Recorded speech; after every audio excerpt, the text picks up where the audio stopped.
పెట్టి చెప్తున్నా, ఒక నిరుద్యోగిగా దండం పెట్టి చెప్తున్నా. ఒక రోదనతో, ఒక బాధతో 5 రూపాయలు భోజనం తిని గత 2-3 సంవత్సరాలు సంక్షోభంగా అనుభవిస్తున్నా, మానసిక చాలా ఇబ్బంది పడుతున్నా. రేవంత్ రెడ్డికి మీరు లాగులు తొండలు గిండలు వదులుతారో లేదో మాకు తెలియదులే, కానీ మేమైతే ఉడుం పట్టు పడతాం.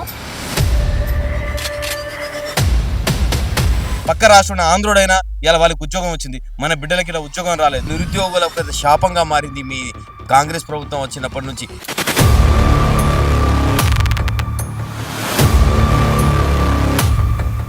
మా ఉద్యోగాలు ఇవ్వండి రా నాయన, మీరు సంవత్సరానికి 2 లక్షల ఉద్యోగాలు ఇస్తామని చెప్పేసి చెప్తా ఉంటే ఒక మాట చెప్తాను. ఫస్ట్ అబద్ధాలు ఆడడం సీఎం రేవంత్ రెడ్డి నుంచి స్టార్ట్ అయిందన్న. ఫస్ట్ 60,000 ఉద్యోగాలు ఇచ్చినామని చెప్పారు. దాని తర్వాత రేవంత్ రెడ్డి గారు అబద్ధాలు ఆడారు, నేనేమో తక్కువ కాదని చెప్పేసి. శ్రీధర్ బాబు ఏమో 70,000 అని చెప్పేసి అబద్ధాలు ఆడారు. దాని తర్వాత వాళ్ళిద్దరే అబద్ధాలు ఆడారు. అబ్బాయి నేను తెలంగాణ మూమెంట్లో నేను తిరిగినోండి, నేనేమో తక్కువ అని చెప్పేసి పొన్నం ప్రభాకర్ రెడ్డి గారు 1,00,000 అన్నారు. అరే వీళ్ళేమో అబద్ధాలు ఆడతారు అబ్బాయి, నేనేమో తక్కువనా, నేను కూడా మంత్రినైనా అని చెప్పేసి మొన్న వివేక్ గారు వచ్చేసి 1,00,000 ఉద్యోగాలు ఇచ్చినామని చెప్పేసి 50,000 డిఎస్ ఇచ్చినామని చెప్పేసి అబద్ధం. అరే వీళ్ళు నన్నే మించిపోతుర్రు భయ్ అని చెప్పేసి మళ్ళా ఖమ్మం సభలో రేవంత్ రెడ్డి గారు 1,60,000 ఉద్యోగాలు అని చెప్పేసి మాట్లాడారు. అరే వీళ్ళేమో అబద్ధాలు ఆడితే నేను ఎట్లా భయ్, నేను కాంగ్రెస్ పార్టీకి అధ్యక్షుడిని అని చెప్పేసి మన మహేష్ కుమార్ గౌడ్ గారు మేము సంవత్సరం లోపు అని చెప్పలేదు, మేము ఏడాది లోపు అని చెప్పలేదు, 2 లక్షల ఉద్యోగాలు 5 సంవత్సరాల్లో భర్తీ చేస్తామని చెప్పేసి చెప్పినామనేసి ఆయన అబద్ధాలు ఆడుతారు. అంటే అబద్ధాలు ఆడితే మేము ఒక్కరిని మించి ఒకరి అబద్ధాలు మాత్రం మేమే ఆడాలి అని చెప్పేసి కాంగ్రెస్ ప్రభుత్వం మాత్రం అబద్ధాలలో నడుస్తూ ఉంది. ప్రభుత్వం వీళ్ళ అబద్ధాల వల్ల రాష్ట్రంలో ప్రభుత్వం ఏ విధంగా నడుస్తుందో అనేది అర్థం చేసుకోవాల్సిన పరిస్థితి నిరుద్యోగులందరికీ ఉంది, తెలంగాణ సమాజానికి కూడా ఉంది. నేను ఒకటే చెప్తా ఉన్నా, రేవంత్ రెడ్డి గారు మీరు మమ్మల్ని ముదిరిపోయిన బెండకాయలు అన్నారు కదా, మేము ముదిరిపోయిన బెండకాయలు అన్నారు కదా, మీరు మొన్న హార్డ్వేర్ ఇన్స్టిట్యూట్లో పోయి 55 సంవత్సరాల ముసలి బెండకాయ మీరు చదువుకుంది లేనిది మేము ఎట్లా ముదిరి బెండకాయ అయిపోతాం? రేవంత్ రెడ్డి గారికి ఇదే సూటిగా అడుగుతున్నాం. అదేవిధంగా మా ఉద్యోగాలు, మా నోటిఫికేషన్ డిఎస్సి మెగా డిఎస్సి ఇస్తా అని చెప్పినావు, ఆ డిఎస్సి నోటిఫికేషన్ కానీ వేరే అన్ని సెక్టార్లో 29 సెక్టార్లో నువ్వు ఉద్యోగాలు ఇవ్వకపోతే, 2 లక్షల ఉద్యోగాలు భర్తీ చేయకపోతే మాత్రం మేము రేవంత్ రెడ్డికి మీరు లాగులు తొండలు గిండలు వదులుతారో లేదో మాకు తెలియదులే, కానీ మేమైతే ఉడుం పట్టు పడతాం. ఆ ఉడుం పట్టు పట్టి ఎట్లా పడతామంటే, మేము ఉడుం వదిలి పెడితే మాత్రం అది ఇట్లా లాక్క రావాలి, అట్లుంటుంది ఉడుం పట్టి. మీరు తొండలు వదులుతారో లేదో తెలియదు, కానీ మేమైతే ఉడుం మాత్రం బరాబర్ వదులుతాం. ఇది మాత్రం గుర్తుపెట్టుకోవాలి. దయచేసి మా ఉడుం పట్టు పట్టినామంటే నిరుద్యోగులు మాత్రం రాష్ట్ర ప్రభుత్వాన్ని ఇట్లా గుంజుకొస్తాం. ఉడుం పట్టు ఏ విధంగా ఉంటుందో మాత్రం ప్రభుత్వం కూడా ఒకసారి అర్థం చేసుకోవాలి. ఈ రాష్ట్రంలో ఉన్న కాంగ్రెస్ పార్టీ నాయకులు కూడా ఈ రాష్ట్ర ప్రభుత్వం వాళ్ళ పై ఉన్న పొజిషన్లో ఉన్న వాళ్ళ ప్రతి ఒక్కరికి హెచ్చరిక కూడా చేసుకోవాలి. ఎందుకంటే ఇవాళ ఉడుం పట్టు ఎలా ఉందో మీరు గ్రామ స్థాయిలో ఉన్న వాళ్ళు ప్రతి వాళ్ళకి తెలుసు, ఇక్కడ సిటీలో ఉన్న వాళ్ళు తెలుసో తెలియకపోతే కానీ బరాబర్ ఉంది. మేమైతే బరాబర్ రేవంత్ రెడ్డికి ఉడుం మాత్రం వదులుతాం.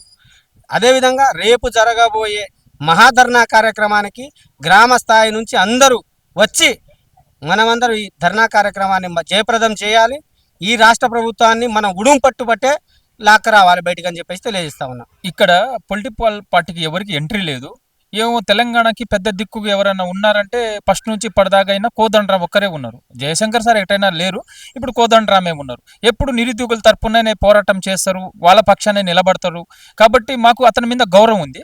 అతను ఒక్కరికి మాత్రం మేము చెప్పినాము, అతను కూడా మాతోని స్పందించరు. ఎందుకంటే అతనికి ఉద్యోగం రాలే. పాప ఈ కాంగ్రెస్ గవర్నమెంట్ రావడానికి చాలా కష్టపడ్డారు, ఆ ముసలాయన కూడా చాలా కష్టపడ్డారు. కానీ ఆ ముసలాయనకు కూడా ఉద్యోగం రాలే. పాప ఆయనకి ఉద్యోగం రాలే, ఆయనతో పాటు మేము తిరిగినాం, మాకు కూడా ఉద్యోగం రాలే. ఏమన్నా అంటే ముదిరిపోయిన బెండకాయలు అంటారు. మేము ముదిరిపోయిన బెండకాయలు అయితే మరి వీళ్ళది ఏం ముదిరిపోయింది, వీళ్ళు వంకాయలు ముదిరిపోయినా అట్లా వీళ్ళు మమ్మల్ని హేళన చేస్తున్నాం. నిరుద్యోగుని ఎలా కనిపిస్తున్నాము? ఇదే బెండకాయలను తిరిగి ఇదే బెండకాయలను తిప్పుకొని ఈ ప్రభుత్వాలు ఈ గద్దెనికి ఇలా ఏమో ఏసీలో తిరుగుతున్నారు. మళ్ళీ ఏమైనా మేము ప్రశ్నించి ఏమైనా మా హక్కులు మేము అడిగితే వీళ్ళు ముదిరిపోయిన బెండకాయలు, ఇగో పేట ఆర్టిస్టులు, వీళ్ళకి ఏం చేత కాదు అని అంటారు. మరి అదే రోజు ఇదే బస్ యాత్రలో ఇదే నిరుద్యోగులు తీసుకొని పోయారు కదా, మరి అప్పుడు మీరు పెట్టాలి. మరి ఇదే నిరుద్యోగులు చదువుకునే సిటీ సెంట్రల్ లైబ్రరీకి జాతీయ నాయకుడు రాహుల్ గాంధీని తీసుకొచ్చారు కదా, అప్పుడు వాళ్ళకి మేము పేస్ట్ ఆర్టిస్టులమా ఎట్లా కనపడుతున్నాం? మీరు వాళ్ళ ట్రాప్లో పడకూడదని ముఖ్యమంత్రి గారు అంటారు. మరి ఎవరు ట్రాప్లో పడాలి? మరి మీ ట్రాప్లో పడతాం. ఉద్యోగం నోటిఫికేషన్ ఇవ్వు, సంతోషంగా చదువుకుంటాం కదా, మిమ్మల్ని భుజాన్ని ఎత్తుక్కొని పాలాభిషేకం చేస్తాం కదా. ఎందుకు మరి నోటిఫికేషన్ ఇవ్వండి, ఎవరు ట్రాప్లో పోము, మాకేం అవసరం ట్రాప్లో పోవడానికి. ఖచ్చితంగా మీరు నోటిఫికేషన్ ఆ రోజు మీ ప్రభుత్వం వచ్చినప్పుడు ఇదే సిటీ మన అశోక్ నగర్ చౌరస్తు నుంచి భుజాల మీద ఎత్తుకుని వచ్చినాం. రియాజ్ని, బలమూరి వెంకటి, మా కోదండరామ్ సార్ని భుజాల మీద ఎత్తుకొని పల్లకిలాగా పూలు జల్లుకుంటా సిటీ సెంటర్ లైబ్రరీ తీసుకొస్తే అదే ఆ మహానుభావులే ఈ రోజు మాకు శాపంగా మారి మమ్మల్ని అసలు మా గురించి పట్టించుకునే నాదుడే లేకుండా అయిపోయారు. ఎందుకు సార్ ఆ రోజు మేము మీ ట్రాప్లో పడి ఇలా మోసపోయినాం. ఇంకా ఎవరి ట్రాప్లో పడతాం? ఎవరి ట్రాప్లో లేదా సార్? మాకు ఉద్యోగ నోటిఫికేషన్ ఇవ్వండి, మా ట్రాప్లో మేము పడి మా ట్రాప్లో మేము చదువుకుంటాం, అంతే కదా. ఎందుకు ఎవరో ట్రాప్లో పడుకోండి, ఎవరి మాటలకు కేసులు ఏ అవుతాయి భయపెడుతుంది. మరి ఆ రోజు మీతో తిరిగినప్పుడు ఎందుకు కేసులు కాలేదు సార్? ఈ రోజు ఎందుకు అవుతుంది కేసులు? ఈ రోజు ఎందుకు వాళ్ళ ట్రాప్లో అవుతాం మేము? ఎందుకు సార్? ఎందుకు అంటే ప్రజాస్వామ్యంలో ఒక నిరుద్యోగిగా, ఒక విద్యార్థిగా, ఒక సామాన్య పౌరునిగా నేను ప్రశ్నించ తప్ప ఇది ప్రజాస్వామ్యమా? లేదా మీరు అంటున్న ప్రజాపాలన అంటున్నారు కదా, ఇది ప్రజాప్రభుత్వం అంటున్నారు కదా, ఈ ప్రజాప్రభుత్వంలో కనీసం మాట్లాడే స్వేచ్ఛ కూడా లేదా మాకు? మీరు అనుకుంటున్నది ప్రజాప్రభుత్వం ఇదేనా? ఒక నిరుద్యోగులకి మాకు ఇదేనా మా గోస? ఇదేనా మేము తెచ్చుకున్న ప్రభుత్వం? ఇదేనా మేము తెచ్చుకున్న ప్రజాపాలన? మీరే అంటున్నారు కదా మీరు తెచ్చుకున్న ప్రభుత్వం, మీరు తెచ్చుకున్న మీ ప్రభుత్వం, ఇది మీ సమస్య, మీరు మా దృష్టికి తీసుకురాని. ఏం సార్ 2 సంవత్సరాలు అవుతుంది కదా సార్, ఇంకా మా దృష్టి మీకు అసలు తెలియలేదు? ఇంకా తెలియట్లేదా మా బాధ? ఎన్ని విధాలుగా చెప్పినాం సార్, మీడియా ద్వారా చెప్పినాం, మెరుపు ధర్నాలు చేసినాం, మీ గాంధీ భవన్కి వచ్చి ఇచ్చి లెటర్ ద్వారా ఇచ్చినాం, మీ ప్రగతి భవన్కి వచ్చి లెటర్గా చిన్నారెడ్డి సార్తో కలిసి ఇచ్చినాం, మరి సెక్రటరీ వాడికి వచ్చి. ఇంకా మీకు మీ ఇంటెలిజెన్స్ లేదు, రిపోర్టింగ్ లేదు, మేము ఇచ్చే ఈ పేపర్ల ద్వారా ఇచ్చే నోటీస్ కూడా మీకు అందట్లేదా సార్? ఇంకా ఎప్పుడు మేము ట్రాప్లో అంటున్నాం? ఏ ట్రాప్లో పడుతున్నాం సార్? ఏ ట్రాప్లో లేదు. ఖచ్చితంగా మీ ట్రాప్లోనే ఉంటాం. మాకు ఉద్యోగం నోటిఫికేషన్ ఇచ్చారు, దండం పెట్టి చెప్తున్నా, ఒక నిరుద్యోగిగా దండం పెట్టి చెప్తున్నా, ఒక రోదనతో, ఒక బాధతో 5 రూపాయలు భోజనం తిని గత 2-3 సంవత్సరాలు సంక్షోభంగా అనుభవిస్తున్నాం, మానసిక చాలా ఇబ్బంది పడుతున్నాం. దయచేసి కాంగ్రెస్ నాయకులారా మమ్మల్ని చేర్చి మా పేరు చెప్పి పదులు ఎమ్మెల్సీలు చైర్మన్లు, ఇంకా తర్వాత నామినేట్ పద్ధతులు చాలా మేధావి ఎక్కడికి వెళ్ళిపోయాడు అసలు రోజు ఇటు సెంటర్ లైబ్రరీకి వచ్చేది ఎటుపోయిన మహానుభావుడు. ఒక్క రోజు కూడా మా నిరుద్యోగుల తరపున ఇప్పుడు కూడా ఏ రోజు కూడా. ఇప్పుడు వాళ్ళకి పదవులు వచ్చిన తర్వాత మిమ్మల్ని కలిసి ఎప్పుడైనా?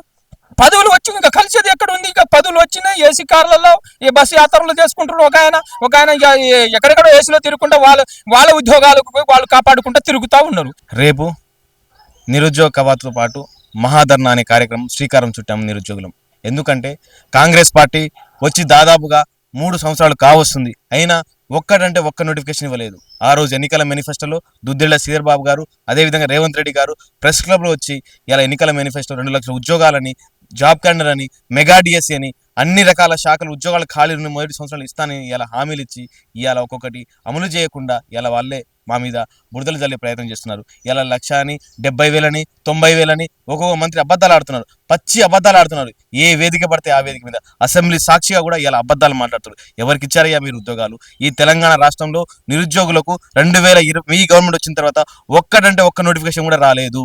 మేము ఇది సవాల్ విస్తుతాం. మీ నిజంగా మీకు చిత్తశుద్ధి ఉంటే నిరుద్యోగుల మీద శ్వేతపత్రం రిలీజ్ చేయండి. మీ గవర్నమెంట్లో వచ్చిన ఉద్యోగాలు ఎంత, గత ప్రభుత్వంలో ఇచ్చిన ఉద్యోగాలు ఎంత, ఆ ఉద్యోగాలన్నీ శ్వేతపత్రం రిలీజ్ చేయండి. మీకు చేత కాదు, ఎందుకంటే మీరు ఒక్క ఉద్యోగం కూడా ఇవ్వలేదు. ఇవాళ మీరు ఏం మాట్లాడుతున్నారంటే 90,000 ఇచ్చాం, 70,000 ఇచ్చామని చెప్పేసి ఇలా ఎవరు వెంకటస్వామి గారు అయితేంది, ఇలా పిసిసి మహేష్ కుమార్ గౌడ్ అయితేంది, మేము ఒకటే చెప్తున్నాం టీపీసీ మహేష్ కుమార్ గౌడ్కి, అయ్యా మీరు చదువుకోండి, ఫస్ట్ మీరు చదువుకొని చూడండి అసలు ఎన్నికల మేనిఫెస్టో ఏం రాశారు, ఏం రాయలేదు, అవన్నీ చూసుకొని మాట్లాడు. ఎందుకంటే మీ ఎన్నికల మేనిఫెస్టో సృష్టికర్త దుద్దిళ్ల శ్రీధర్ బాబు గారు మొదటి ఏడాదిలో 2 లక్షల ఉద్యోగాలని ఆయన స్వహస్తాలతో రాసిన ఇలా ఎన్నికల మేనిఫెస్టో మా దగ్గర అట్నే ఉంది. రేపు ఆధారాలతో సహా రేపు మహాధర్నాలో చూపెట్టబోతున్నాం. మీరు ఏ పేపర్లు ఇచ్చారో, ఏ సాక్షి పేపర్లు అయితే ఇచ్చారో, ఏ ఈనాడు పేపర్లు అయితే ఇచ్చారో, ఏ ఆంధ్రజ్యోతి పేపర్లు ఇచ్చారో అన్ని పేపర్లు కూడా రేపు తీసుకొచ్చే ప్రయత్నం చేస్తున్నాము. ఇవాళ మా కడుపు గుండె రగిలి మాట్లాడుతుంటే ఒక్కొక్కరు మా మీద కేసులు పెట్టే ప్రయత్నాలు చేస్తున్నారు. ఇలా మా ఉద్యమాన్ని అణిచివేత చేసే ప్రయత్నం చేస్తున్నారు. మేము అడుగుతున్నది మీ మంత్రి పదవులు కాదు, మీ ఎమ్మెల్యేలు కాదు, ఎమ్మెల్సీలు కాదు, మాకు కావాల్సింది మా ఉద్యోగాలు. ఆ 2 లక్షల ఉద్యోగాలు బరాబర్ వేయాల్సిందే. అదే విధంగా జాబ్ క్యాలెండర్ రిలీజ్ చేయాల్సిందే. మీరు కనుక నోటిఫికేషన్ రిలీజ్ చేయకపోతే రాష్ట్రంలో ఉన్న నిరుద్యోగులు అందరూ కూడా ఇలా బయటకు వచ్చి ఇలా నిరుద్యోగులంతా గవర్నమెంట్ వ్యతిరేకంగా మాట్లాడే అవకాశాలు చాలా ఎక్కువగా ఉన్నది. ఈ నిరుద్యోగుల శాఖ రేపు జరగబోయే మున్సిపల్ ఎలక్షన్స్ లో కూడా మీకు ఎదురుదెబ్బ తగిలే అవకాశాలు ఎక్కువగా ఉన్నది. అయినా మేము అడుగుతున్నది మేమేదో మా ఊహలతో కాదు, మీ చేతులతో రాసింది. మీ రాహుల్ గాంధీ ఇక్కడికి వచ్చి ఢిల్లీ నుంచి గల్లీ తీసుకొచ్చారు, అదేవిధంగా ప్రియాంక గాంధీ తీసుకొచ్చారు.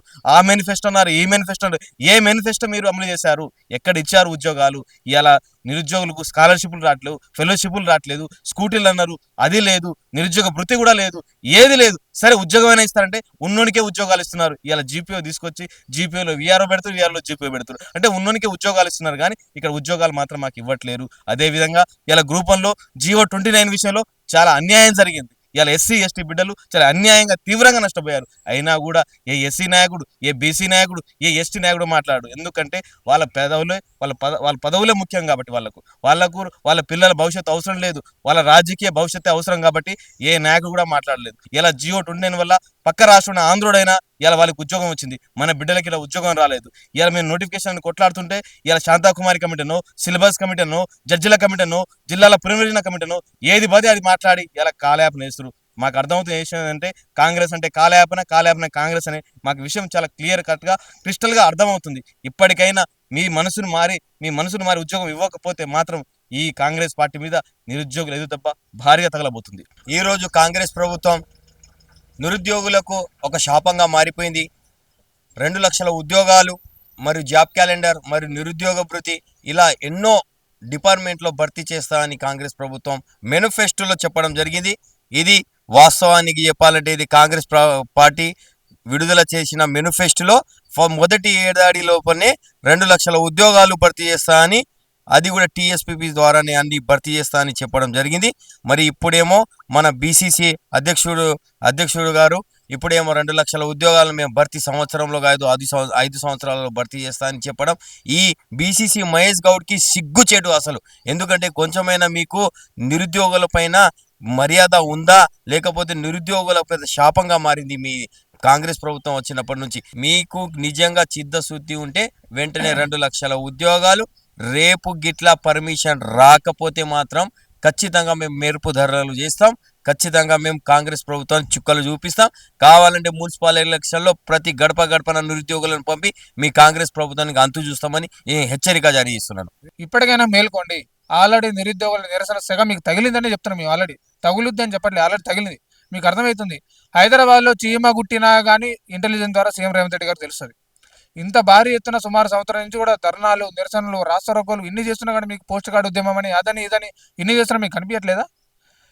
పక్కనటువంటి ఏపీ రాష్ట్రంలో చిన్న ట్వీట్ పెడితేనే నారా లోకేష్ గారు రెస్పాండ్ అయ్యి ఉగాదికి జాబ్ క్యాలెండర్ రిలీజ్ చేస్తామని చెప్పేసి వాళ్ళ ప్రాసెస్ కూడా స్టార్ట్ చేయడం జరిగింది. ఈరోజే ఒక కాపీ కూడా బయటకు వచ్చింది వాళ్ళ దగ్గర నుంచి. అంటే పోరాడి తెచ్చుకున్న తెలంగాణ కదా, అంటే ఇంకా వీళ్ళు ఏం చేస్తారా అని చెప్పేసి పరీక్షిస్తున్నారా? ఏదైనా సరే తెగే వరకు లాగొద్దు దయచేసి మేము చెప్తున్నాం. ఎందుకంటే ఆల్రెడీ మున్సిపల్ ఎలక్షన్స్ కూడా జరుగుతున్నాయి. అవసరమైతే అక్కడ కూడా మిమ్మల్ని ఇబ్బంది పెట్టే ప్రయత్నం చేస్తాం. ఇప్పటికైనా సరే అన్ని మానుకొని, అబద్ధ మాటలు మానుకొని ఇచ్చిన హామీల ప్రకారం ఉద్యోగ నోటిఫికేషన్ విడుదల చేయండి.